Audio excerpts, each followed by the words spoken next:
ದೇಹ ಎಂಬ ಮನೆಯೊಳಗ ಆತ್ಮ ಅಂತಕ್ಕಂಥ ಜೀವ ಅಂತಕ್ಕಂಥದ್ದು ಒಂದೇ ಇರ್ತದ. ಜೀವ ಹೋಯ್ತು ಅಂದ್ರೆ ಈ ದೇಹಕ್ಕೆ ಬೆಲೆ ಇಲ್ಲ. ಮಹಾತ್ಮರ ದೇಹಕ್ಕೆ ಬೆಲೆ ಇರ್ತದೆ, ನರಮನುಷ್ಯನ ದೇಹಕ್ಕೆ ಬೆಲೆ ಇರೋದಿಲ್ಲ.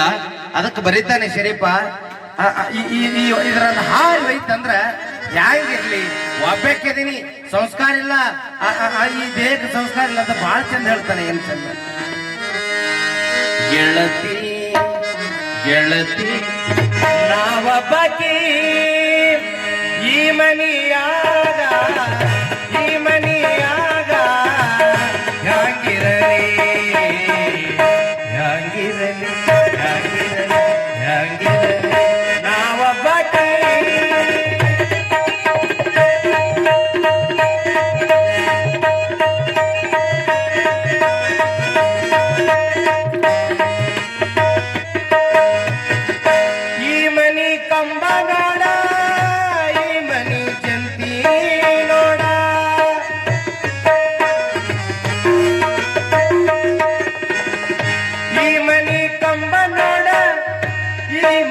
ಜಂತಿ ನೋಡ ಮುಚ್ಚೇನಂದ್ರ ಇದಕ ಕದ ಇಲ್ಲ ನೋಡ, ಮುಚ್ಚೇನಂದ್ರ ಇದಕ ಕದ ಇಲ್ಲ ನೋಡ. ಇಂಥ ಮನೆಗೆ ಕಳುಹಿದರು ಗೆಳತಿ ಗೆಳತಿ ಗೆಳತಿ ನಾವೊಬ್ಬಕಿ.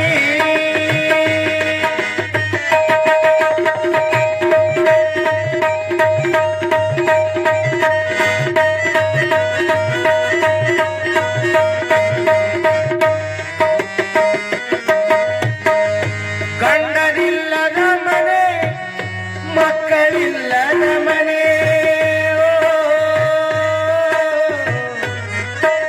ಏನ್ ಸುಂದರವಾದ ಭಾವ ಶರೀಫನ್ ಅಂದ್ರೆ, ಗಂಡನಿಲ್ಲದ ಮನೆ ಅಂದ್ರೆ ಗುರು ಇಲ್ಲದ ಮನೆ ಆಗ್ಯದ ಇದು. ಇದಕ್ಕೆ ಗುರು ಅಂತಕ್ಕಂಥ ಗಂಡ ಸಿಕ್ಕಾಗ ಈ ದೇಹ ಪವಿತ್ರ ಆಗ್ತದ. ಗೆಳತಿ ಎಂಥ ಮನೆಗೆ ಕಳಿಸಿದ್ರು ನನಗ. ಲಕ್ಷದ ಮ್ಯಾಲ ಜೀವರಾಶಿಗಳು ಅದಾವಲ್ಲ, 84 ಲಕ್ಷ ಜೀವರಾಶಿಗಳು ವಿಶೇಷವಾದಂತ ಮನಿ ಅಂತ ಹೇಳಿ ಕಳಿಸ್ಯಾರ ನನಗ. ಆದ್ರ ಇದರಂತ ಬರಬಾದ ಮನಿನ ಬ್ಯಾಡ ಗೆಳತಿ, ಅಂತ ಮನಿ ಅದ, ಅಂತ ಮನಿ ಕಳಿಸಿರ್ ನನಗಂತ ಶರೀಫ ತನ್ನ ವಿಡಂಬನೆ ರೂಪವಾಗಿ ಬಹಳ ಚಂದವಾಗಿ ಬರೀತಾನೆ. ಗಂಡನಿಲ್ಲದ ಮನೆ ಅಂದ್ರೆ ಗುರು ಇಲ್ಲದ ಮನೆ. ಪ್ರತಿಯೊಂದು ಜೀವಿ ಹುಟ್ಟದ ಬಳಕ ಲಿಂಗ ದೀಕ್ಷೆ ಪಡಿಬೇಕು. ಪರಮಾತ್ಮನನ್ನು ಕಾಣಬೇಕಾದ್ರ ಆ ದೀಕ್ಷೆ ಅಂತಕ್ಕಂಥದ್ದು ಪಡಿಬೇಕಾಗ್ತದೆ, ಗಂಡನ ಮಾಡ್ಕೋಬೇಕಾಗ್ತದೆ. ಅದಕ್ಕೆ ಹೇಳ್ತಾನ, ಗಂಡನಿಲ್ಲದ ಮನೆ, ಮಕ್ಕಳಿಲ್ಲದ ಮನೆ.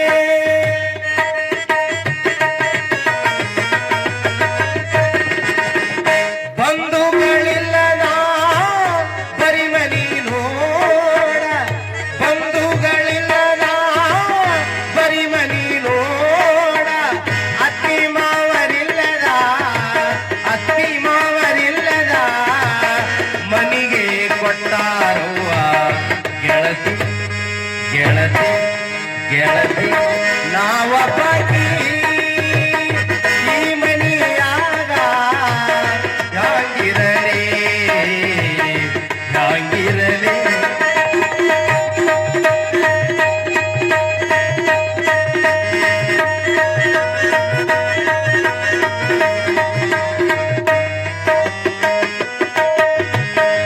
ಏಸು ಜನ್ಮ ತಿರುಗಿದರು ಇಂಥ ಮನಿ ಸಿಗೋದಿಲ್ಲ.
ಗೆಳತಿ ಗೆಳತಿ ಗೆಳತಿ ನಾವೊಬ್ಬ